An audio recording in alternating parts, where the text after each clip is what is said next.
여러분들도 한번 읽으셨을 법한 책 한 권을 소개합니다.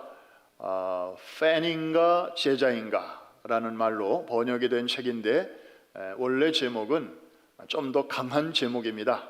Not a fan, 즉 나는 팬이 아닙니다 라는 그런 단호한 그런 그 뉘앙스를 지니고 있는 제목이죠. 지금으로부터 약 10년 전에 미국에서 출판되었고 같은 해 한국에 소개가 되면서 큰 반향을 일으켰습니다. 저 책을 쓴 저자는 켄터키주의 루이빌에 소재한 한 미국 교회의 젊은 교육 목사님입니다. 자기는 어린 시절에 그 마이클 조단의 그 사진을 이제 방에다가 붙여놨고 그 옆에다가 예수님 사진을 붙여 놓았다고 합니다. 혹시 여러분 청소년 자녀를 두신 여러분 가운데 그 자녀 방에 들어갔더니 BTS 사진이 한쪽에 붙어 있고 그 옆에 예수님 사진이 붙어 있다 그러면 부모로서 여러분의 마음이 어떠실 것 같습니까? 그리 나쁘지 않죠?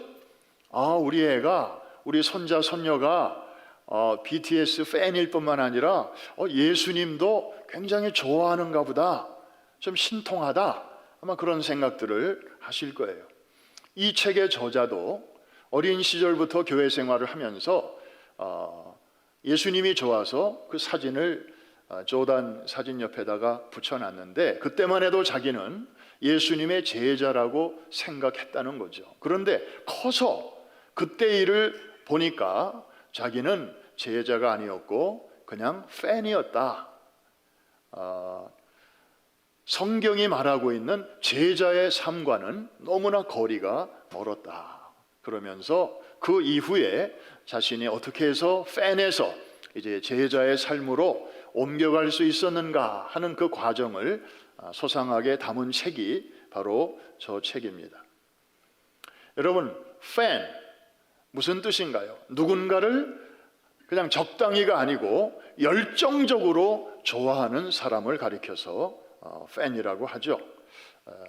저 책의 제목에 보면 FAN 하고 점이 있습니다.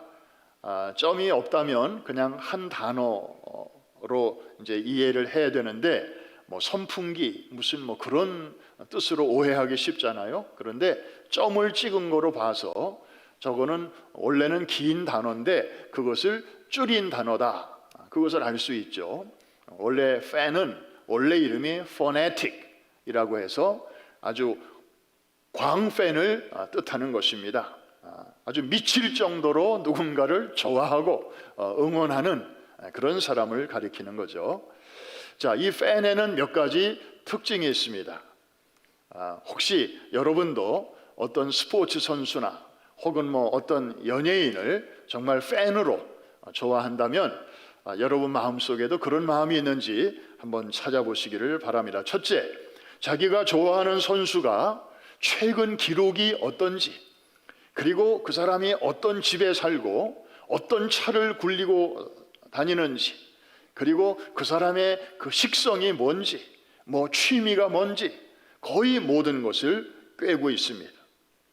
그렇지만 안타까운 것은 그 선수를 개인적으로 만난 일은 없습니다.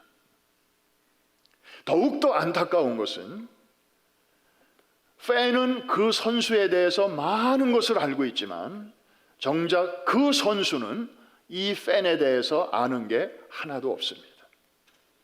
그냥 일방적인 관계라는 거죠. 두 번째, 팬은 경기장에 가서 자기가 좋아하는 선수나 혹은 자기가 응원하는 팀을 열렬히 응원할 수 있습니다. 그렇지만 그 선수를 대신해서 관중석에서 경기장으로 내려가서 대신 땀을 흘리거나 뛰어줄 수는 없다는 사실입니다. 셋째, 팬은 자기가 응원하는 그런 팀을 응원하다가 그 팀이 잘할 때는 좋은데 작년에 보니까 거의 성적이 부진해서 꼴찌를 했는데 금년에도 또 꼴찌를 할 것 같다. 그러면 자기가 좋아하는 팀을 얼마든지 바꿀 수도 있습니다. 이런 사람들이 바로 팬입니다. 하나 묻습니다. 예수님 당시에도 예수님의 팬이 있었을까요?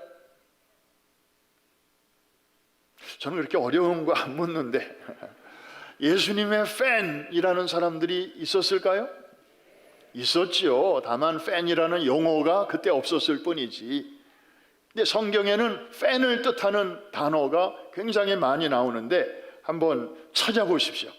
마태복음 시작. 갈릴리와 데가볼리와 예루살렘과 유대와 요단강 건너편에서 수많은 무리가 따르니라. 저기서 팬을 가리키는 단어가, 그 시대의 단어가 뭘까요? 무리입니다. 무리, 군중, 요즘 말로 팬입니다. 요새는 또 뒤에다가 존댓말을 붙여가지고 팬분이라고 그래요. 저의 팬분들이 하여튼 우리 한국 사람들은 외국어에다가 한국말을 절묘하게 붙여가지고 신조어를 만드는데 참 은사가 있는 것 같습니다. 마태복음 8장 1절에도 예수께서 산에서 내려오시니 수많은 무리가 따르니라. 다 팬을 가리키는 그런 말들입니다. 제자는 팬과 어떻게 다를까요? 무엇이 다를까요? 오늘 설교의 초점입니다. 이 말씀을 잘 들으셔야 우리 자신이 진단이 됩니다. 나는 제자라고 생각하고 살았는데 나는 팬이었구나. 나는 팬인 줄 알았는데 나에게도 제자의 면이 있었구나. 여러분들이 스스로 자가진단이 되실 것입니다.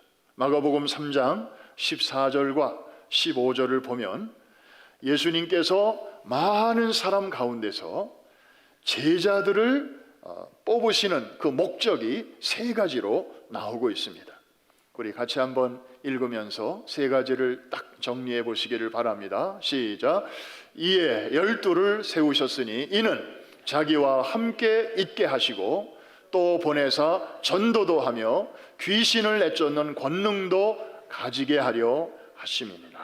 첫째, 함께 있게 하시려고. 둘째, 보내어 전도도 하게 하시려고. 셋째, 그들에게 무엇을 주시려고? 권능, 다시 말하면 하늘의 권세와 능력까지 저들에게 주셔서 그 여러 가지 일들을 잘 감당하게 하시려고 제자들을 부르셨습니다. 그런데 얼핏 보면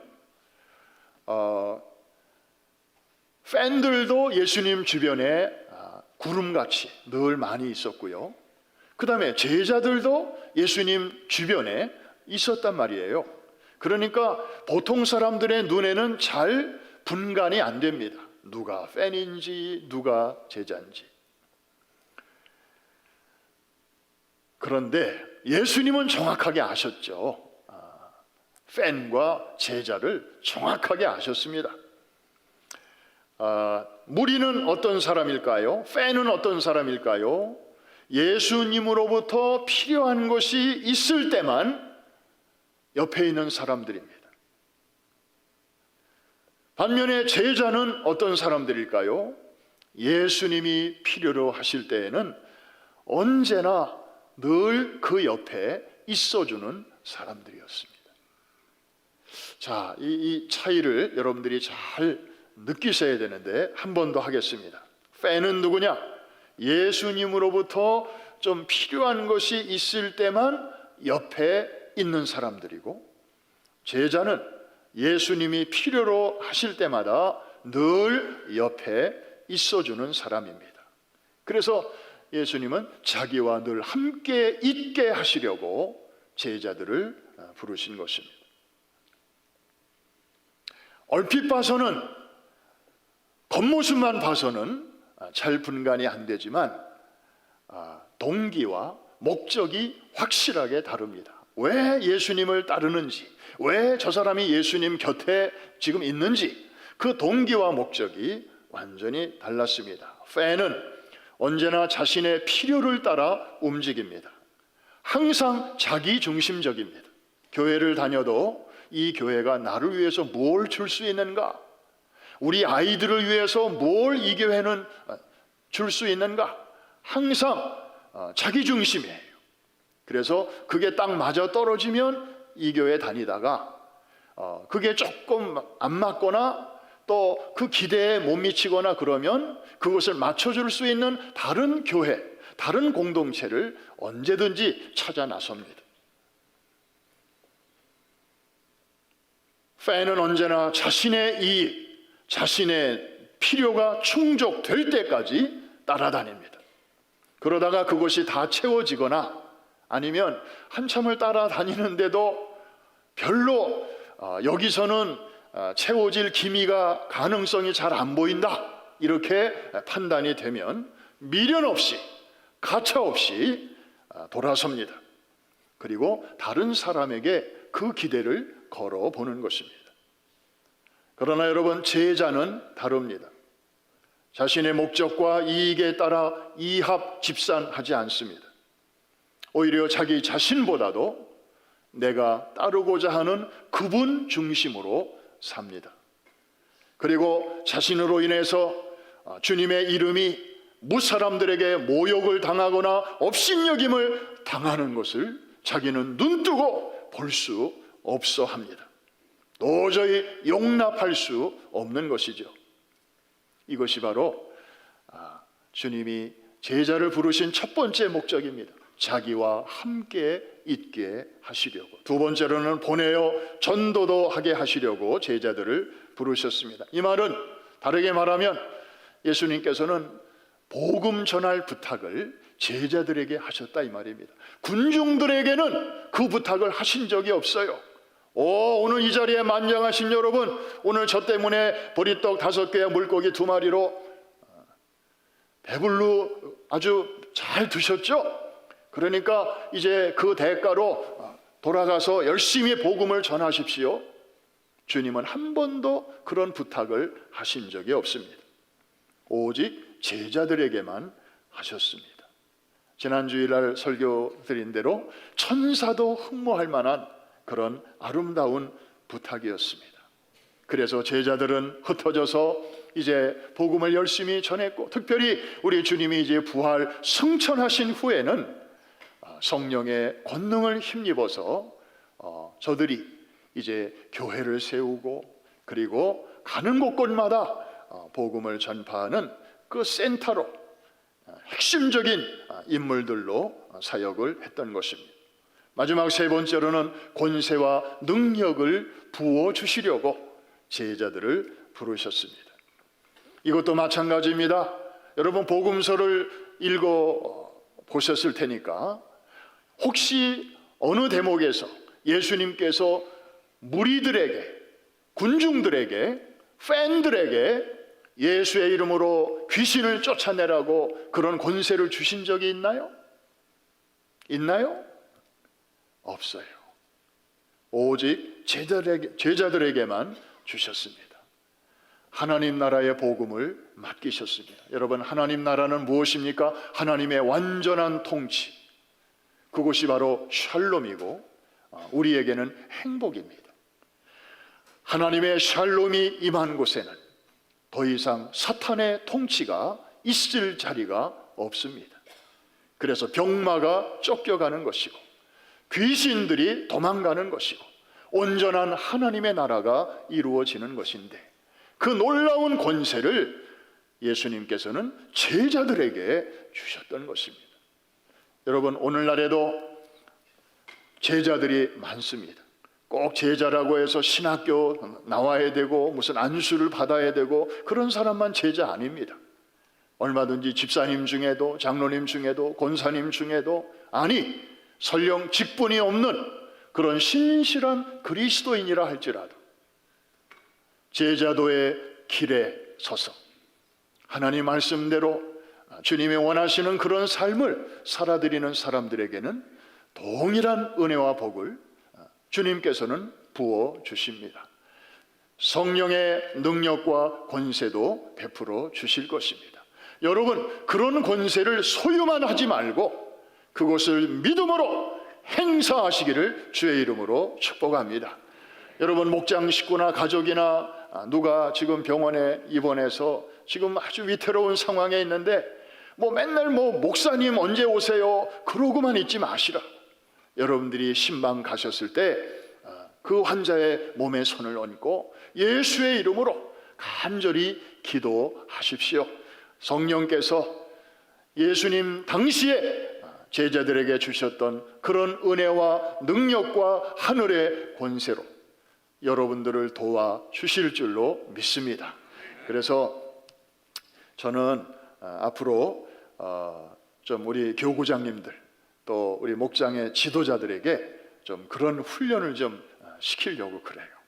얼마든지 주의 종들이 갈 수 있지만 또 꼭 필요한 때는 가야 되겠지만 평상시에 여러분들 그리고 여러분들이 가정에서 자녀들을 위해서 아버지가 축복기도 하십시오.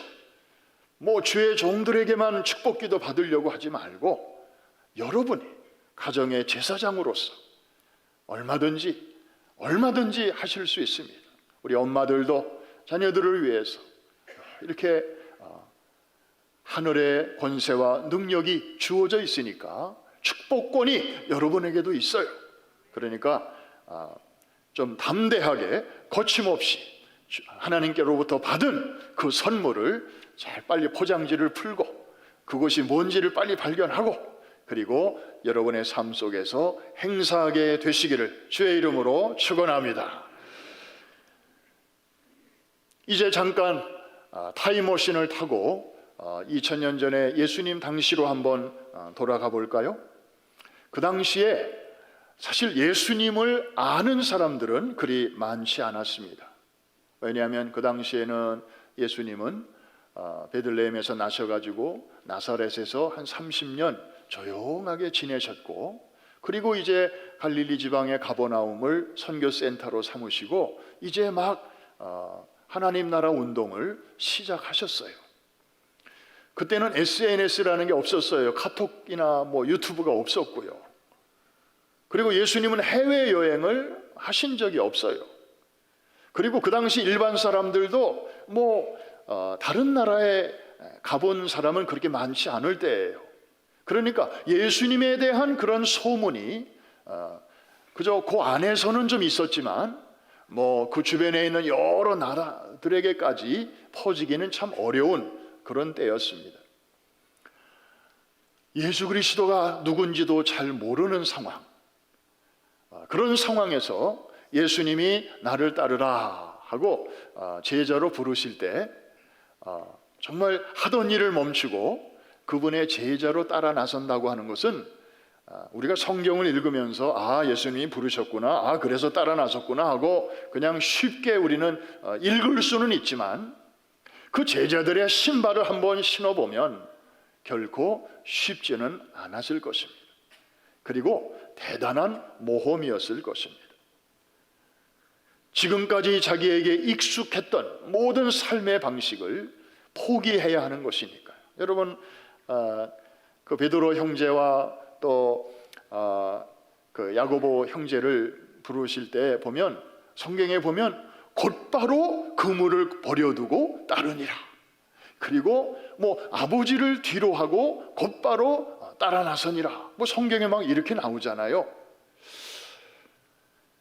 야, 정말 대단하다. 어떻게 그럴 수가 있었을까?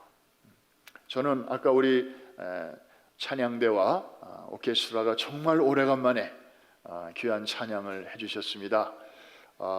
정말 오래간만에 보는 그런 광경이었습니다.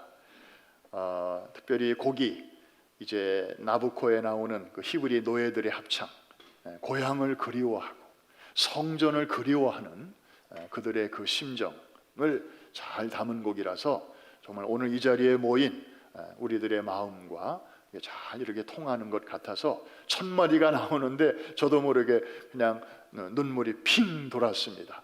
우리 성도들의 마음이 저랬겠구나. 그런데 그 오케스트라 풀 악기가 나오진 않았지만 제가 좋아하는 악기 중에 바순이라는 악기가 있습니다. 저는 그 악기에 대해서 잘 몰라요. 근데 이름이 너무 좋아요. 바순. 바로 순종의 약자거든요. 야, 저 악기처럼만 살 수 있으면 얼마나 좋을까. 왜냐하면 우리는요, 뭐 설교를 듣거나 혹은 뭐 큐티를 하다가 이게 하나님의 나를 향한 뜻이로구나 분명히 거기까지는 깨달아도 이게 순종하기가 쉽지 않아요. 교회에서 무슨 일을 부탁해도 기도해 보겠습니다, 혹은 식구들과 의논해 보겠습니다, 와이프와 상의해 보겠습니다, 뭐 대개 이러면서 조금 이렇게 유예 기간을 두어요. 즉시 순종하는 사람도 없지는 않지만, 그러다가 결국에는 많은 분들이 순종은 해요.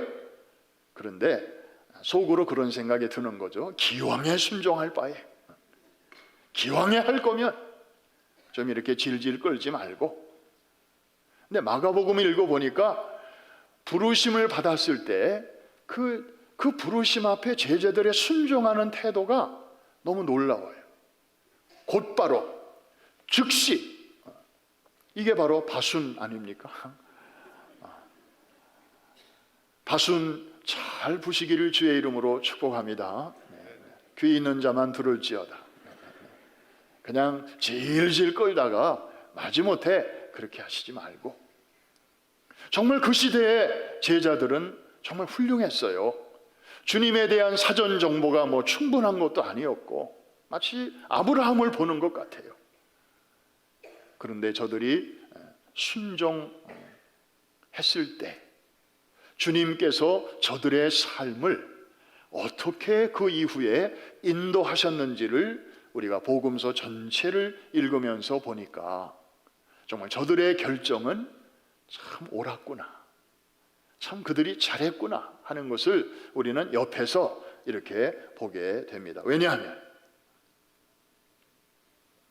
주님이 저들의 삶을 끝까지 책임져 주셨기 때문입니다.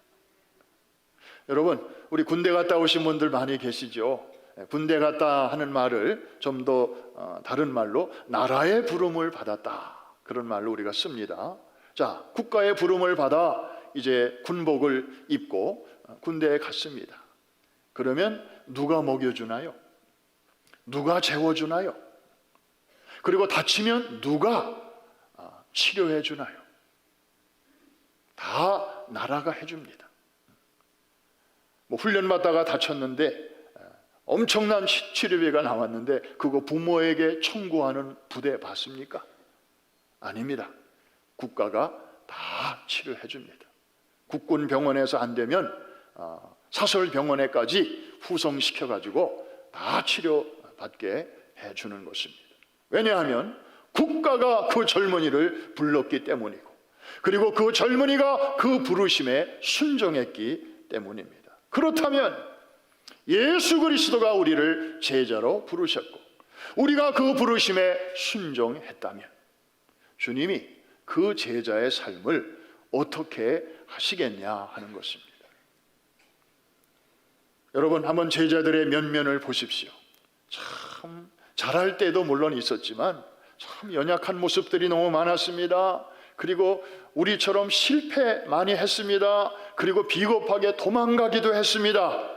그리고 어떤 제자는 배반까지 했습니다. 그렇지만 그런 제자들을 주님께서는 어떻게 하셨죠? 네가 나한테 그렇게 했어? 그래, 알았어. 너는 거기까지야. 그동안 수고했어. 내가 딴 사람. 주님은 한 번도 부르신 제자들을 선수 교체하신 적이 없습니다. 그냥 부족해도, 좀 어이가 없어도 주님은 그냥 그 선수들하고 같이 뛰셨습니다. 요한복음 21장쯤에 가보면 부활하신 예수님이 그 없는 시간에 그 지상에서의 40일 동안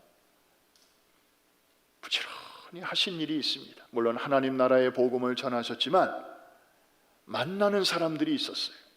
그게 바로 제자들이었어요. 두려움에 떨고 있던 제자들. 주님이 잡히셨으니, 주님이 저렇게 고난을 받으셨으니 이제는 우리들 차례겠지. 그리고 방문 꼭꼭 걸어 잠그고 자기들끼리 두려워가지고 숨어있는 그런 제자들의 모임에 주님이 찾아가셨어요. 샬롬을 선포하시고 그리고 저들을 위로해 주셨어요. 그리고 정말 특별히 자기가 한 말과 자기가 한 행동 때문에 면목이 없어서 고개를 들지 못하고 다시 옛날 물고기 잡는 어부의 생활로 돌아간 베드로에게까지 주님이 찾아가셨어요. 그리고 그의 상처를 만져주시면서 고름을 다 짜주시면서 그냥 죄송합니다. 갑자기 생각이 안 나서 그냥 어렸을 적에 들은 말로 아까진기만 발라주시는 거로 아니고 아까진기 그거 뭐예요?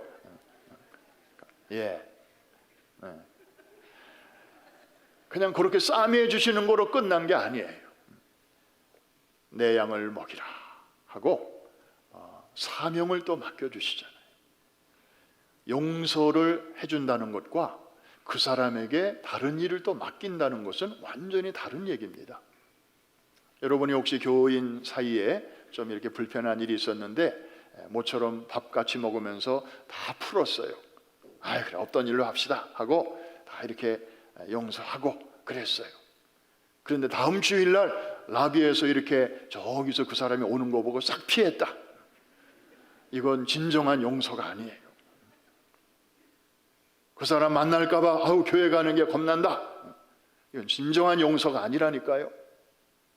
그냥 없던 일로 하고 그리고 그래서 그 사람이 과거에 큰 실수도 했지만 주님처럼 다시 일을 맡길 때 이것이 진정한 회복이에요. 이해가 되시면 아멘 하십시다.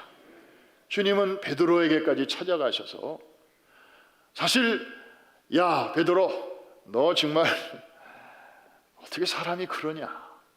내가 3년이나 공을 들였는데 결국 어떻게 네가 그렇게 할 수 있냐.